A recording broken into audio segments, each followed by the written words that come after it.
working to support Nashville. We know it's another bitter cold weekend. The people gathered here have two priorities: enabling NES in their effort to restore power and keeping Nashvillians safe as they continue that work. Since we last met, I've been informed of a fifth potential storm-related death. 79-year-old Betty Doss died yesterday inside her Heritage Drive home in Madison. The medical examiner will determine the cause of her passing, but I know I join her daughter and many others who loved her in mourning her death. This morning I was out in Bellevue with members of the Tennessee National Guard, TDOT, and INDOT crews working to clear down trees and vegetation from roadways and right-of-way. It was impressive to see the size and speed of the operation and the way these crews work seamlessly together to remove obstacles so that NES's power crews can access down lines. It's hard to put into words the sheer scale of the destruction we saw on the ground today. You can see some of the visuals that we've got here. Drone footage is showing the scale of the damage and the road still being cleared.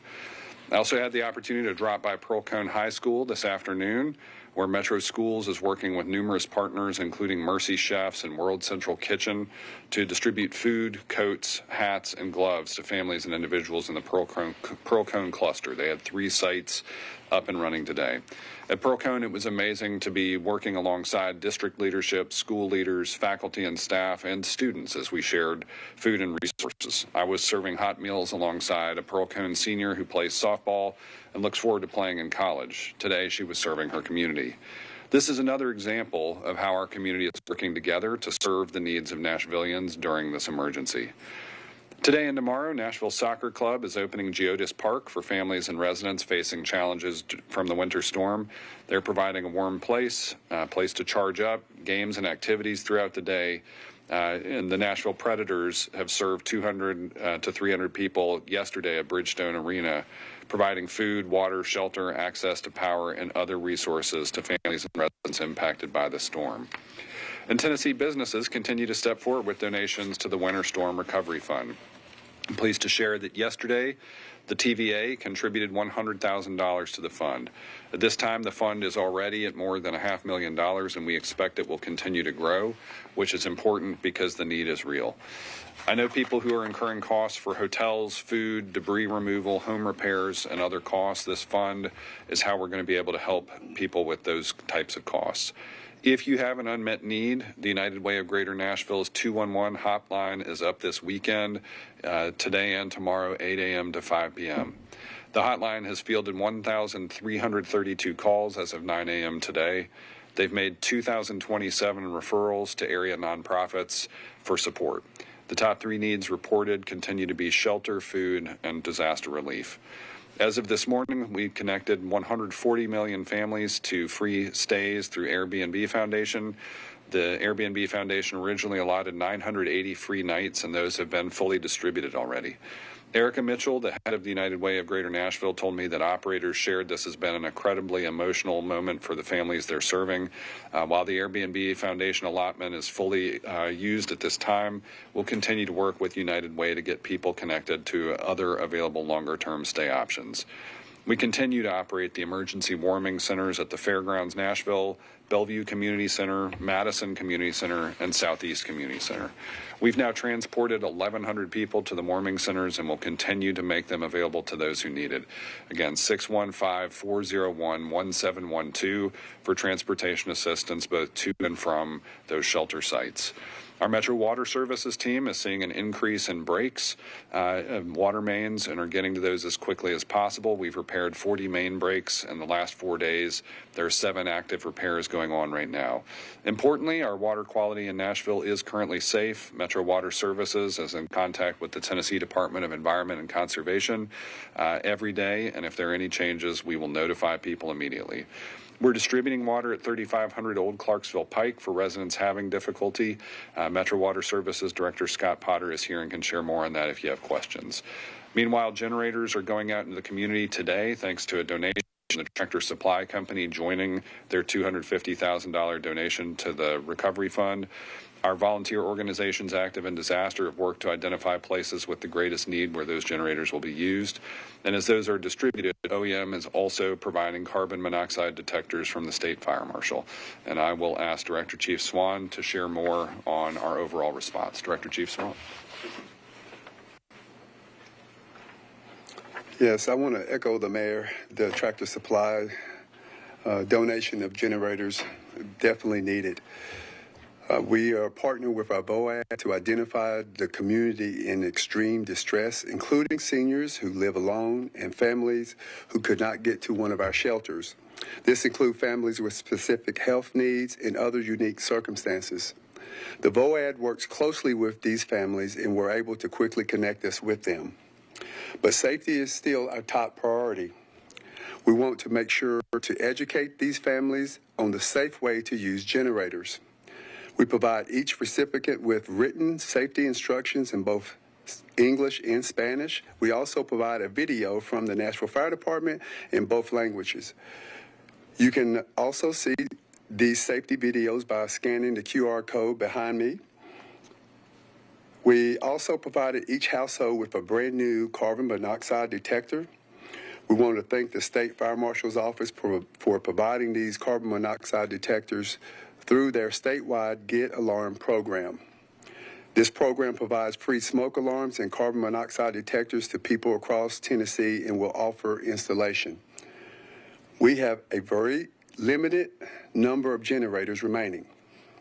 The BOAD will continue to distribute these generators to other households in the communities who they have identified are in this base.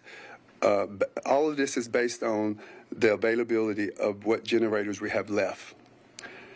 Please understand that this is critical and important for all of us. People needing assistance can go to NashvilleResponse.com. I'm going to say it again. That is NashvilleResponse.com.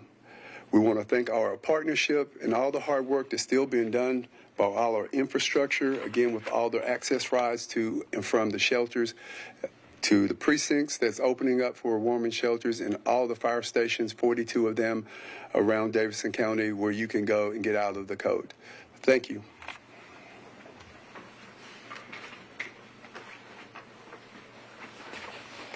Now I want to turn it over to INDOT Deputy Director Philip Jones for an update on our roadways and clearing paths for NES. Philip.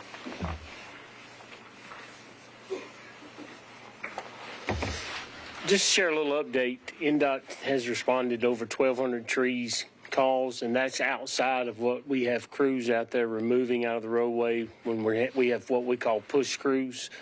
We've got over 80 crews out throughout the county. 27 of those are push crews, where anywhere we've got roads completely blocked up, they're going through, opening the roads up to where we can get NES in to get to emergency services.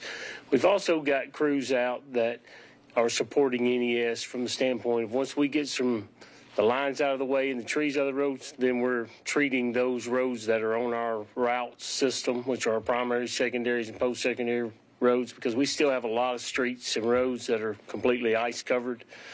I want to talk about we probably will finish our first pass-through assessment this afternoon, and that'll be an assessment of the entire county. So we've got a good handle on and a good idea of what damage has been done in the right-of-way as far as our sidewalks, signals, signs, any infrastructure we've got in the right-of-way. So we'll have a good handle of an accountability for what we've got out there. Dark traffic signals. I want to remind everybody, dark traffic signals works as a four-way stop. Please respect that. We still have signals. We get reports that signals are down or not down. When we get power back up, we'll get those back online. Coordination with NES and vegetation. INDOT numbers. Number one priority is still supporting NES to get them where they need to go. As far as efforts of the bulk of our response and dedicated efforts at this time is to support NES to get the power back on. INDOT crews are still working 24/7 across the county, focusing on tree and limb and vegetation removal with NES. We also have a great partnership with TDOT right now, the Tennessee National Guard. All those forces are working with us at this time. That's part of the 80-plus crews that we have out in the field. We've also got continued treatment on those county rural roads. Once we get them clear, we're able to treat and get the snow and ice off of those roads. We just ask you to bear with us on that. Some of that's going to take some time. Temperatures are still not getting down to where they need to get the melting on some of the rural areas. As you're picking up your brush and vegetation or cleaning the residents are cleaning their areas, you can bring it to the curb. I know on our website, if you look, we'll be updating it, but right now it gives you a limited size. There is no restriction as we pick up bulk item, brush, and debris at the curb. So just if you get it to the curb, residents get it to the curb, we'll be putting out a schedule over the next couple of days and start talking about the first round of pickups throughout the county. So these will not be called in addresses. We will be making a pass through the entire county because the county is affected throughout. There will be multiple pickups. Until all this storm debris is picked up, we will be making multiple passes.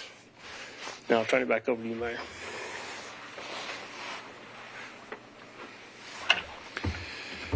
Thank you, Philip, and appreciate all the crews that have been working 24/7, helping to clear the way for Nashvillians to move around the county, and again for NES to be able to get to those sites where there are remaining outages.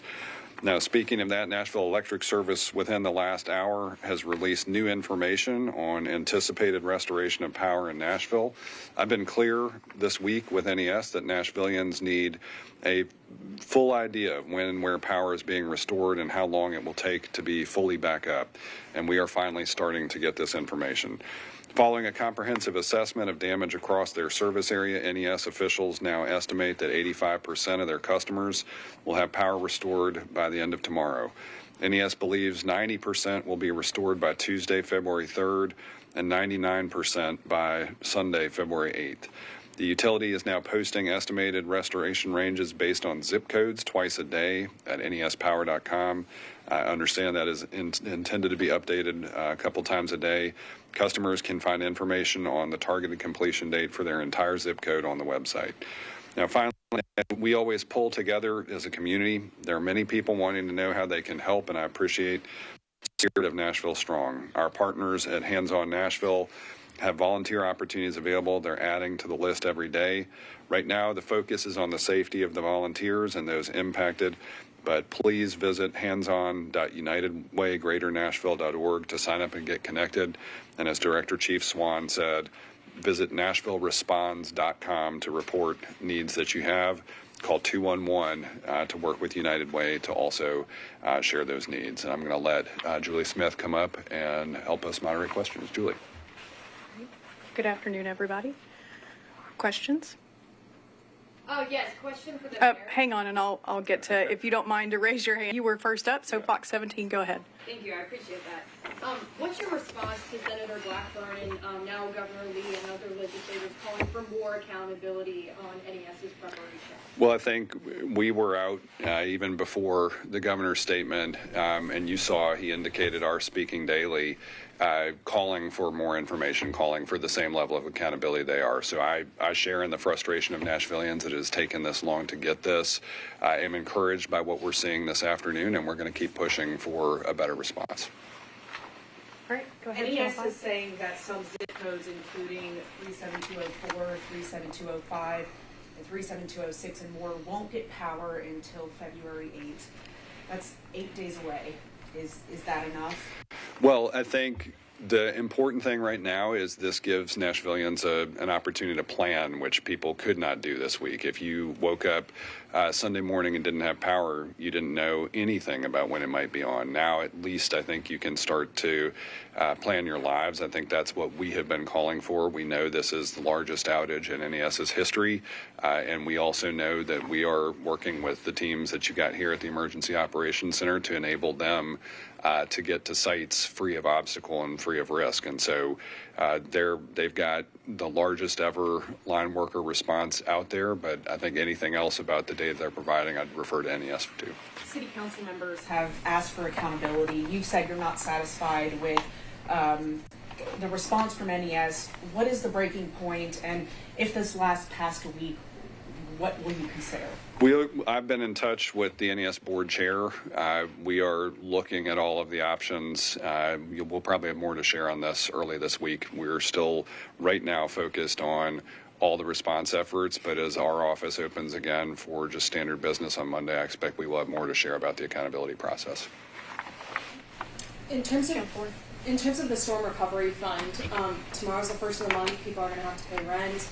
A lot of people have spent that rent money on hotels. When is that money going to be distributed, and how quickly can people get it to keep themselves afloat? We'll get you some updates from United about that. They and Community Foundation have an MOU with Metro to make sure those funds are distributed. Similarly, we've been in touch with our Metro Action Commission, which has historically operated both rent assistance and heating and energy assistance. So all of this is a coordinated effort. Most of those needs are being cataloged through our volunteer organizations active in disaster process, and that's why visiting NashvilleResponds.com, getting those needs in, sharing that with you, way using that 211 resource, letting us know what your needs are right now is critical. And again, encourage people, and Director Chief Swan has mentioned this, as much as possible, document the things that you're dealing with, because one other key update today is that we did see that the president approved the expedited disaster declaration from Governor Lee. That opens the door for the FEMA process to start, and that's also going to be a critically important piece of the recovery. Do you know how quickly people will be able to get that money in hand? I don't know. I mean, we have talked about the prospect in some cases of direct cash assistance, but I don't know, for instance, when those moments would be happening. Just to be clear, they have a full array of nonprofit organizations working through the VOAD process, and those are the ones that will be making decisions, but we are trying to move very, very quickly. I think in these early days, we've wanted to make sure we have enough resources in the fund to get back out to people very quickly. We'll make sure United Way follows up with you directly about timelines. And then if I could, on the NES front, I know you had a lot of conversations with them before this happened. You've said you've been disappointed with how it happened after the fact, but in those conversations prior to the storm, what were those like? Did you see any red flags? Did you have any concerns prior to the storm? Well, I think the run-up, and Director Chief Swan knows this from the Office of Emergency Management standpoint, and I think Director Potter knows this too as a utility that spends a lot of time looking at risk analysis and risk mitigation. You know, you looked at the weather, and if the pattern suggested that we might see ice in Memphis and less in Nashville. Once that shifted, their ability to adapt shifted. I think those first 24, 48 hours were really, and even the time running up to that, were focused on resource availability and then planning. I think it would have been very difficult to anticipate that we might see the largest outage ever in their history, and that's why they've scaled it to the largest response ever in their history as well. That is something that our meteorologists were talking about, and I know we were preparing for, though. So, I mean, were any of those concerns raised ahead of time, that you don't have enough, that NES didn't have enough people, that they didn't have the resources they needed? I think more than anything, it was just that we knew that the amount of potential ice fall was going to be devastating, crippling, and dangerous, particularly because we knew that it was going to be followed by low temperatures. And I mean, I think that's one of the other things to reckon with here, is this has just been one of the most challenging weather events in Nashville's modern history. So there All were right, no conversations. we'll come back to you. Let's. I mean, we obviously had conversations about planning. The indications were they were operationally prepared, and I think the biggest shortcomings this week have been on the communication side. That's been clear to them as well. And I just want to put a note to say, yesterday, Erica Mitchell from the United Way did join us. She did speak to the timing on releasing funds, so I'd encourage you to go back and look at that. I think we all understand the urgency of getting that out into the hands of folks, and so they're working very diligently to make sure that that happens. Nira, I saw you had a question. It's okay, I have two questions. The first one is like, I mean, because it's an emergency and a lot of people cannot work for maybe more than 7 days. any way to helping like stop evictions or something like that. That's the first one. And the second one, a lot of my people have now electricity but don't have water. Any update on the water? I'm going to let Director Potter respond to that in just a second. I'll tell you, we're looking at measures again with FEMA Response Active. We hope small business assistance comes online. Our ECD office is looking at that for those kinds of scenarios. Wage recovery rent. We'll be looking at the eviction scenario. I know, for instance, INDOT has waived fees at sites. I think you're going to see a lot of people looking to try to keep people in homes. We're going to be a part of that effort as well. We don't have a specific eviction prevention scenario, but I will tell you in the budget right now, we do have eviction assistance. And so encourage people to be, if they are worried about that risk right now, reach out to legal aid. And we have some other partners working with us in an already funded eviction assistance program. And Director Potter, I'll let you address the water concerns. Could you give me some idea of what neighborhoods we're talking about? Can you tell me about West Nashville? But I'm not exactly the address right now. Okay, if we could afterwards, if I could get some more information. Most likely their services are frozen. And that's an issue that we really can't resolve until we get increased temperatures. Yeah, the same exactly is the mobile homes in the West Nashville. Okay, then their services are frozen. So why don't you and I talk after this, and we'll see what we can do. But unfortunately, if it's frozen, we have to wait for some temperatures to rise to solve that problem. And I'll just share too, that's one of the reasons, and Director Chief Swan may have a comment on this. We have been working on some water distribution scenarios if people need critical access to water. Again, if anybody has a need that is preventing them from being not just comfortable or safe, especially in their homes, encourage them. You've heard Director Chief Swan talk about this over the past couple of days. Move on to that plan B. Find shelter and solace at one of our warming shelters, take advantage of one of those other scenarios. Do not just, sit at home in the cold waiting and worrying. I mean, call us if it is critical on water supply and you need emergency assistance, call 911. If you need transportation assistance, use that transportation assistance hotline. Director G. Swan, you might talk about the water access. Absolutely. We're actually working in the Jolton area because we've experienced that. So we've got water distribution that took place today. I think it was going up to 3 o'clock. So they're doing it as we speak. Yeah, exactly. So as we work along with the community and we see that the need is there, we'll set up some type of water distribution, again, just to make sure we can support our community. But that's what I want to reiterate for everybody. Across everybody who's here at the Emergency Operations Center, across every organization that is active in the VOAD process, we are trying to keep people safe. We are trying to meet people's needs. Don't second guess it. Don't wait until the point where you become unsafe. If you're worried, go ahead and start moving to get in touch with us. NashvilleResponds.com, 211. Use these resources, and then I'll say we are putting up on Nashville.gov every day briefings that come through the OEM process, as well as now a list of resources we've compiled that are directly from Metro or our key partners. Can I add one thing, Mayor? Yeah. I just wanted to, back on the assistance side, wanted to note we do have the Metro Action Commission that provides rental assistance.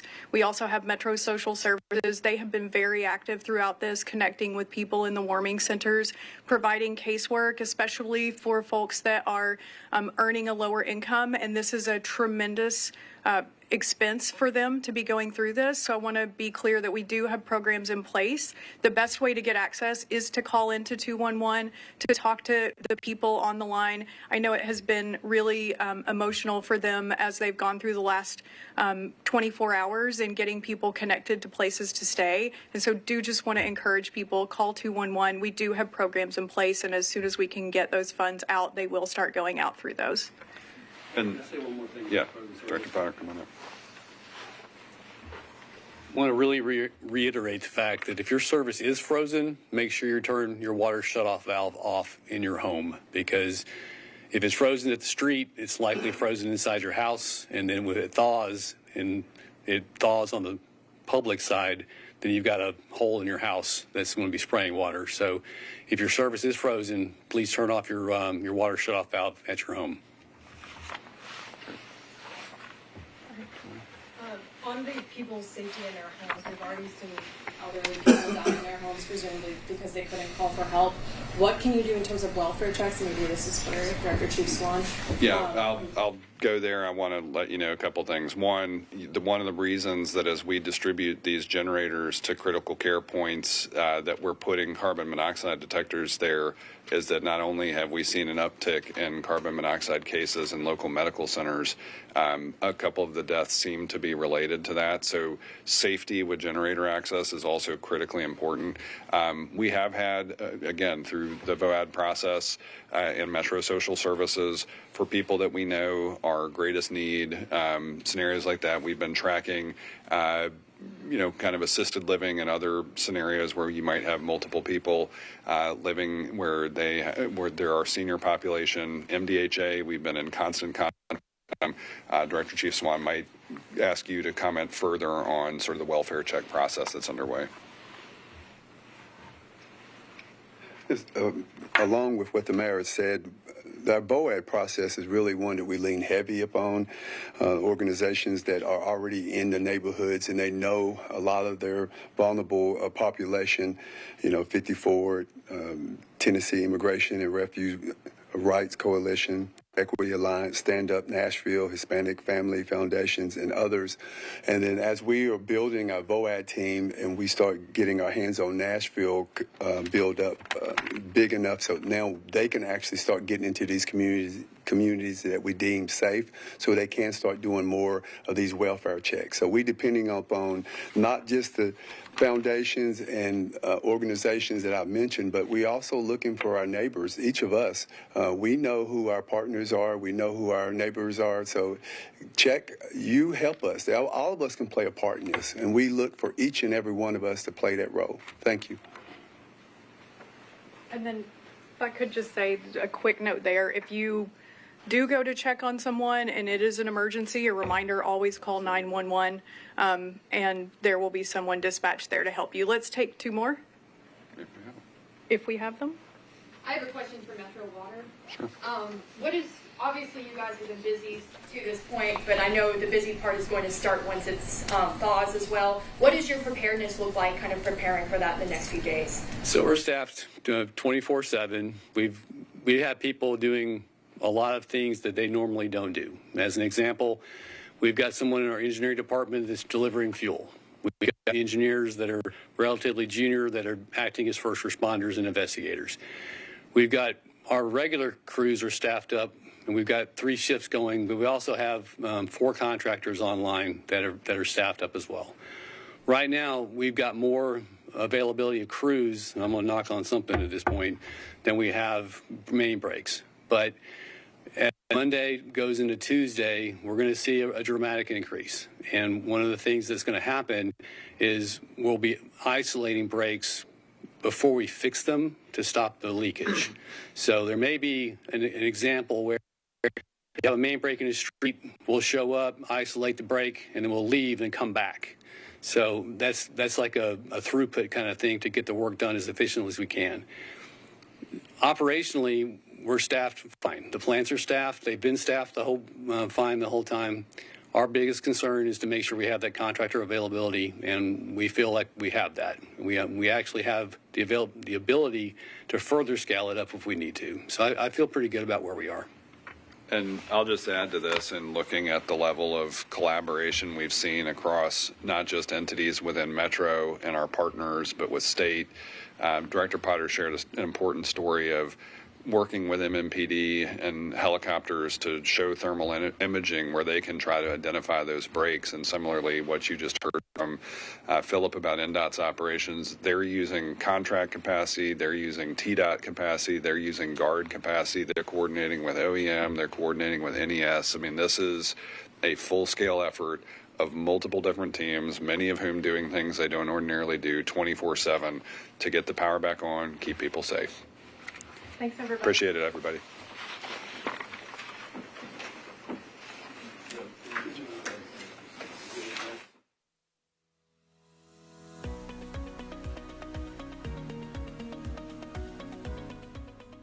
This has been a service of the Metro Nashville Network. If you would like to see this presentation again, or for more information on this and other programs, visit nashville.gov